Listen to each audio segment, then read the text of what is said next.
ہمارے پیارے رسول صلی اللہ علیہ وآلہ وسلم نے اپنی پوری زندگی میں 9 رمضان گزارے ہیں۔ ہجرت کے دوسرے سال یعنی 2 ہجری میں روزے فرض کیے گئے، پھر آپ نے 9 سال اپنی زندگی میں روزے رکھے، پھر 11 ہجری ماہ ربیع الاول میں آپ اس دنیا سے پردہ فرما گئے اور آپ رمضان میں عام دنوں سے زیادہ عبادت کیا کرتے تھے۔ اس مہینے میں آپ ہر لمحہ اللہ کو قرب حاصل کرنے میں ہی گزارتے تھے۔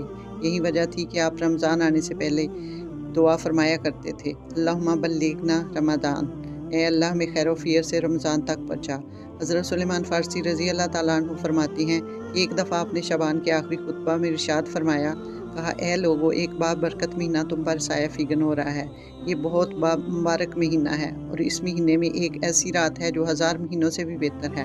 اللہ تعالیٰ نے اس مہینے کے روزے فرض قرار دیے ہیں اور اس رات میں نفلی قیام کو فرض قرار دیا ہے، اور جو کوئی نفلی عبادت کرے گا تو اللہ اس کا فرض کے برابر ثواب عطا کرے گا، اور جو کوئی فرض ادا کرے گا تو اللہ اس کو 100 گنا کر کے ثواب عطا کرے گا۔ اور یہ صبر کا مہینہ ہے اور صبر کا ثواب صرف اللہ ہی دے سکتا ہے۔